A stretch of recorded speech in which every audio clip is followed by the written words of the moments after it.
Raġel ta' 42 sena minn Nepal li jgħix Birkirkara tilef ħajtu wara ħabta bejn mutur u karozza f'Birkirkara stess. Il-każ seħħ l-ħabta tal-25 ta' ħadd filgħodu fi triq Salvu b'Sajla. Fuq il-post marru l-pulizija li mill-ewwel stħarriġ irriżulta li l-karozza tip Maserati Levante ħabtet ukoll ma' 3 vetturi pparkjati.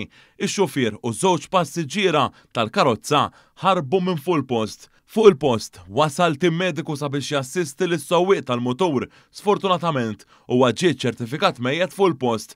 Waħda mill-passiġġiera tal-karozza tfajla ta' 18-il sena resident il-Mosta instabet ftit minuti wara fil-viċinanzi u ġiet arrestata. Minħabba xi ġrieħi hija ttieħdet b'ambulanza l-Isptar Mater Dei għall-kura u aktar tard ġiet iċċertifikata li weġġet gravi. Wara aktar investigazzjonijiet fi ftit sigħat il-pulizija rnexxiela tarresta l-allegat sewwieq tal-karozza ġuvni ta' 17-il sena u l-passiġġier ieħor ta' 18-il sena li tnejn jgħixu ħal-qormi. L-investigazzjonijiet dwar dan il-każ għadhom għaddejn. Il-Maġistrat Filip Galja Farrugia ġie infurmat u ħatar numru ta' esperti sabiex jassistuh fl-inkjesta.